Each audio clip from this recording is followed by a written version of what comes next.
Running Aces Casino and Racetrack is the Twin Cities' premier choice for exciting entertainment, 24/7 gaming and dining, monthly comedy shows, and $1 blackjack with no commission or ante, making it the most player-friendly casino around. Trout Air Tavern at Running Aces offers Minnesota-inspired handcrafted dishes with locally sourced ingredients and the trout that made the area famous. Running Aces Casino and Racetrack, 25 minutes north of downtown. Visit runaces.com. Running Aces, your night out is waiting. Mackey and Judd are talking twins. Now, with 1500ESPN.com senior web editor and resident seamhead Derek Wetmore, presented by the Canopy Group for the best insurance coverage at the absolute best price. TCL Broadcast Studios, Mackey out today. Myron Medcalf, ESPN, ESPN.com, ESPN Radio. In for him, as you just heard, Wetmore joins us now. And Derek, I want to start with the All-Star Game and the Twins selection. And I think Medcalf and I agree, we fixed the problem here. The problem seems to be that Rosario, rightfully so, Rosario should be an All-Star. And unless he gets elected in the final, 5 vote, he's not going to be. This is very, very simple. If you took the vote away from the players, and by the way, players should vote on nothing. Players don't pay attention. Players ask each other what they think. Players ask, say, where are you going to eat after the game? And by the way, who should I vote for the All-Star Game? Yeah. So players in no sport should vote. They should be eliminated from this. If you gave the commissioner's office the power here and said, elect the reserves, this fix is really, really simple. I mean, this is child's play. Michael Brantley of Cleveland off the All-Star team. Go home. He shouldn't be on it. He has no right.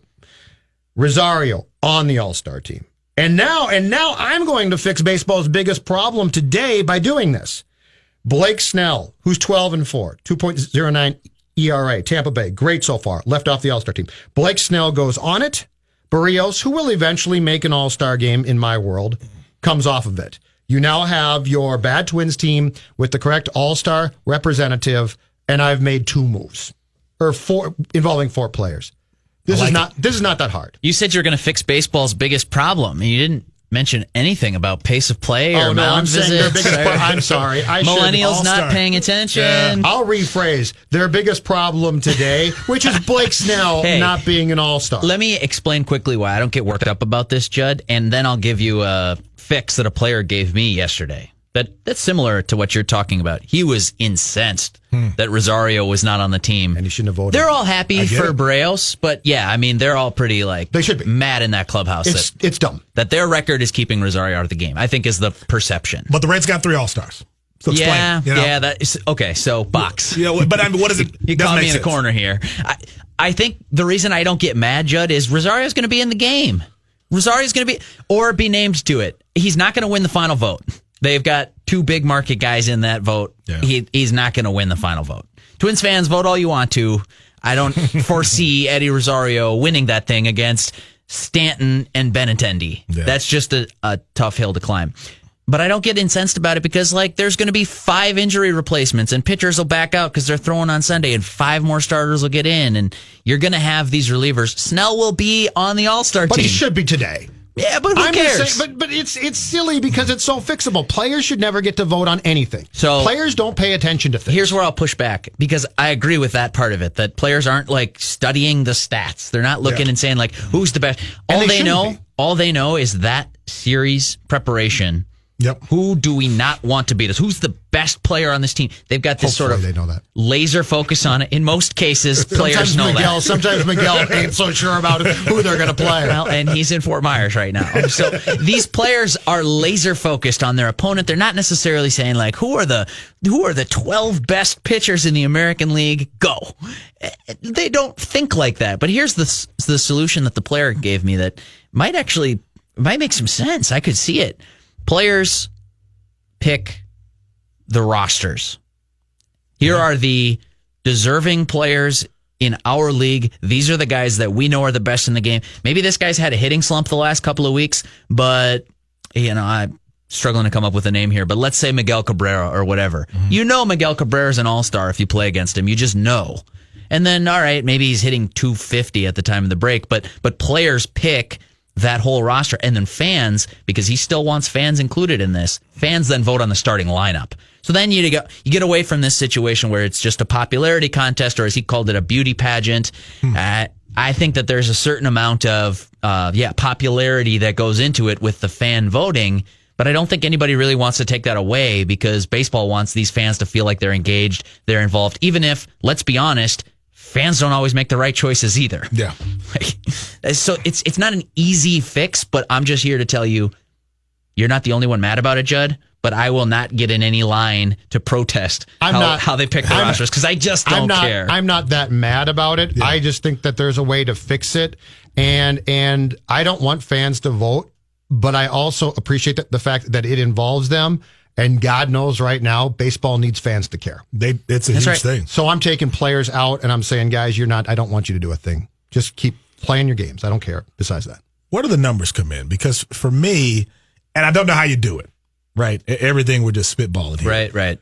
But I'm a big analytics guy. Okay. And for me, I feel like when you get down to the Brantley, Rosario, whatever the conversation is, at what point do you go to the metrics? At what point do you go to the numbers and consult them and say, forget about whether it's the commissioner, players, or even fans voting? At what point do we just look at the raw numbers in those conversations and say, that guy is better than Brett? Like, there's just no conversation about that. He's the better player. Right. He deserves to go. So I think that's a really interesting question, because that solves multiple layers of this. Like, if you back up and say, what is an all-star? Solve that, and then it becomes easier.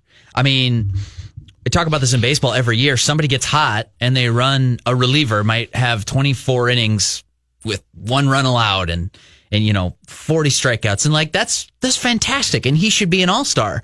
But then there's this guy who's been doing it for 15 years and he's got the name recognition and the clout, and he does it in the biggest moments. If Mariano Rivera slumped in April, it doesn't matter. He's going to the All-Star game.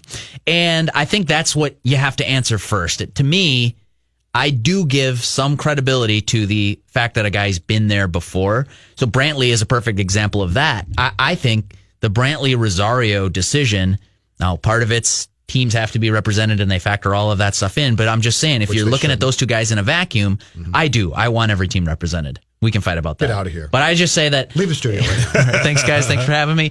I will say that I think that if you just say who's got better numbers in the first 3 months of the season...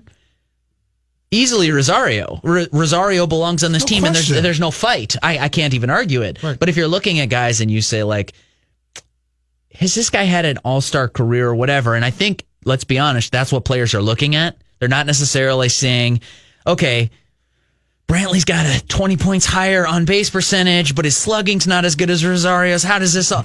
Rosario's got more outfield assists, and his defensive WAR and his range factors are better. Players aren't looking at that. They're saying, Michael Brantley, right, but he's been there, all-star. But in my opinion, fans put in those guys. Fans are going to vote for the big market guys that they know.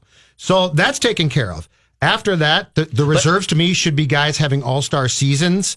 And it shouldn't be, I like this guy, or last time we played this guy, we played Cleveland and Brantley was really good.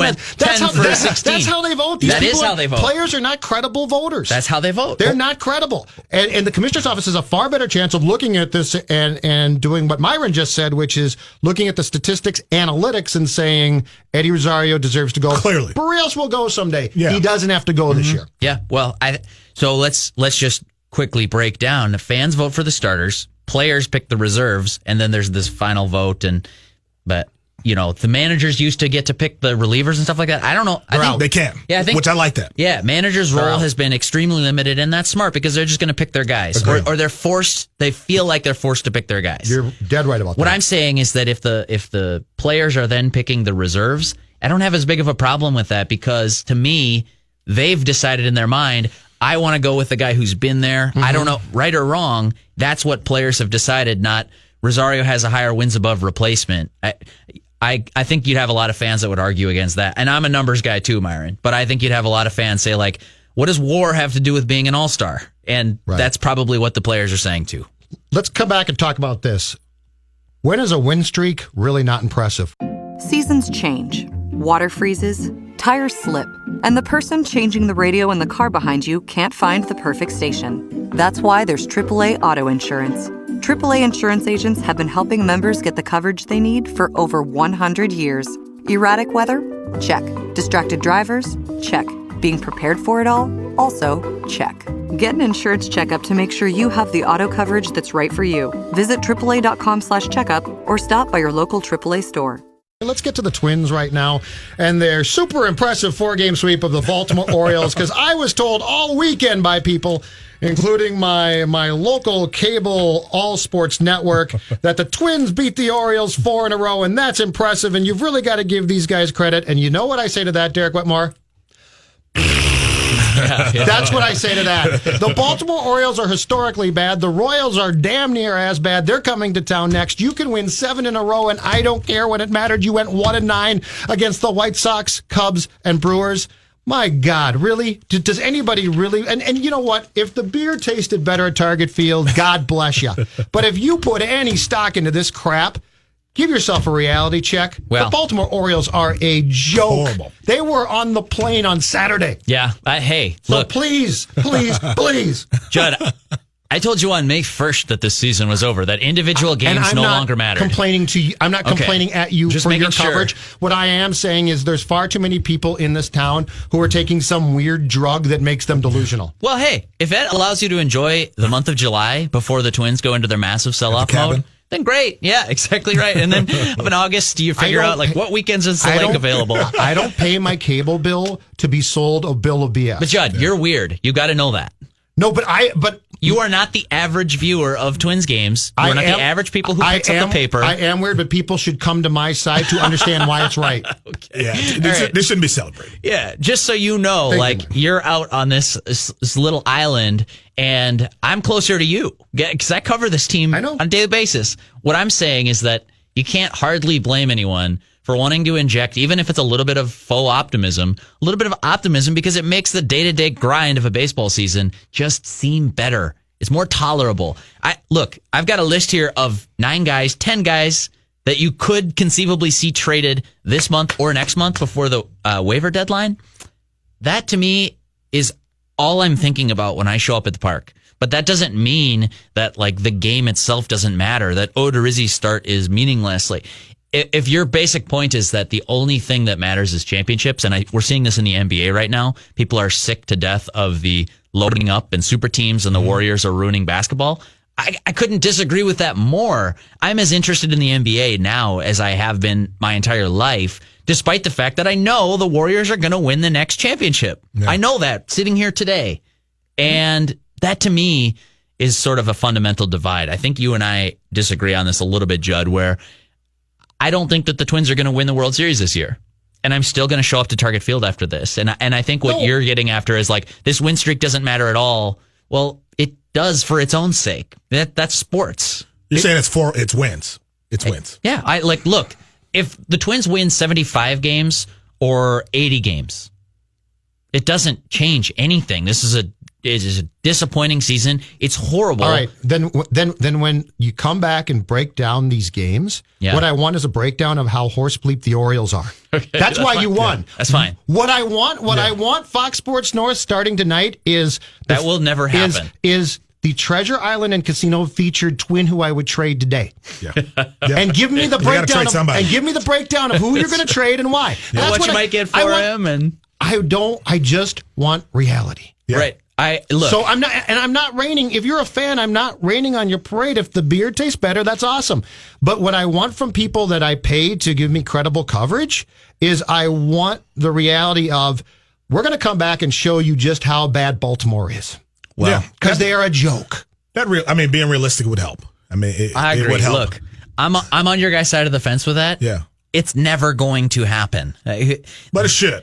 It should. But it should come closer. It should come closer. Yeah. It comes we're closer going in circles here. Right? It comes closer in Boston and Chicago's of the world. I'm not saying that they're not big fans.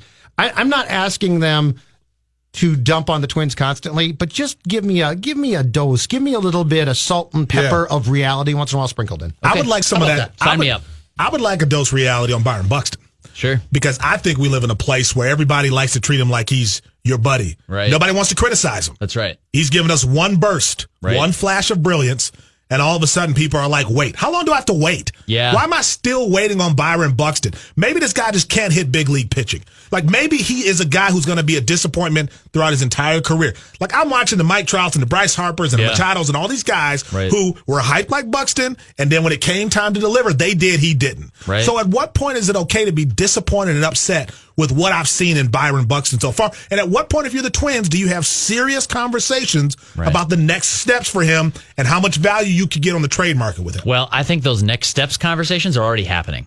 How do we fix this? Because your best path to a championship caliber team runs through Byron Buxton. Yeah. If he can hit. If he can, well, right. That's what I'm saying. This is a big condition, because if Byron Buxton can't hit, I don't know how you build yourself into that team. But he can hit. I mean, that's my concern. He can hit. So like what? How do you make a franchise guy? I know. A guy who can't hit even in the minors. Yeah. Right. Like if you told me he went down in the minors and he was hitting 300 and oh my God, he's not hitting in the minors. Yeah. And right now, I think that's a product of working through his swing. And so they're basically saying like, so I'll tell you a story. I played JV baseball, and that's the highest I ever got. I was not a good baseball player. Better than I was. The heart was willing. Little League. I mean, the heart and mind were willing. The body was not quite able. And there was a pitcher who was a year younger, and he was playing up. And pitching coach had him working on something that game. And he told to him flat out in front of the team, which was a mistake. He said, I don't care if you give up 16 runs today. You're pitching 4 innings, and I want you working on this new delivery. He was like, I don't know what the deal. I couldn't even remember the details if I tried. But I thought that was such a devastating statement to say in front of a team, like, we don't care if we win this game. I care more about this guy's future. Yeah. Well, that's where the Twins are at right now. And it's surprising when it happens to a Major League Baseball team. It's surprising when it happens to a guy who's already made it all the way to the major leagues and won a Gold Glove. Like, is a known commodity, is a known name. I think what they're saying right now in AAA is, and same for Miguel Sano in Single A, like, I don't care what the box score says at the end of the day. Yep. I want your swing to get back to where it was at the last 2 months of last season. I understand if you're on a JV team. How old were you? Right, exactly. Like, I get that. I couldn't drive yet. This is a 24-year-old who's supposed to be a phenom, and you still got people saying, you know what? Give him a year. That's right. That was last year they told me that, Derek. Yeah, you're right. Now we're here at this point, and people are still saying, give him a year. Like, are we going to do this till he's 30? This is the problem. The problem with the 2018 Twins is not that they're going to miss the postseason. Right? I think I told you this a couple of weeks ago. It's not that they're going to miss the postseason, because if you told me last year's wild card didn't repeat and didn't make the postseason, I'd say, like, yeah, okay, fine. They've got a good core they're building around. They're building to something. Their general manager, their chief baseball officer, they talk all the time about sustainable championship caliber club. Well, okay, they're building towards that.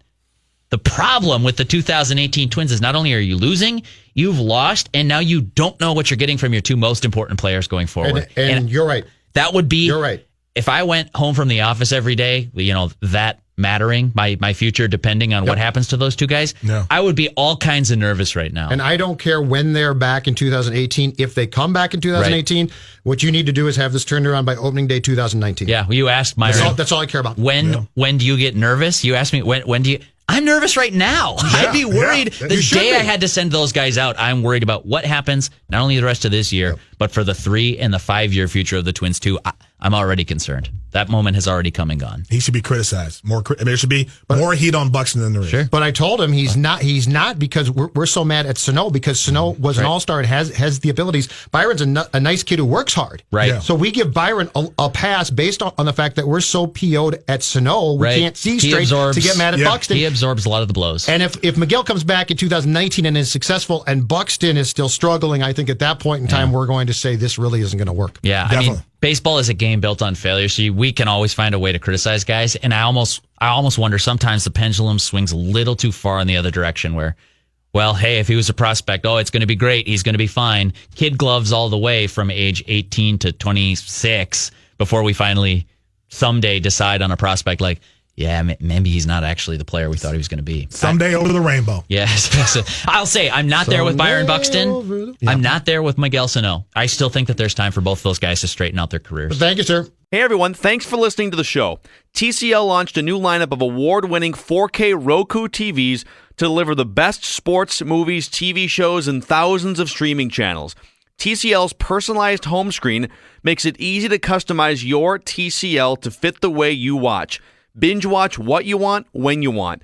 TCL delivers excellent picture quality, sleek design, and stunning resolution at an affordable price. TCL, America's fastest growing TV brand, is available at major retailers everywhere. Learn more at TCLUSA.com.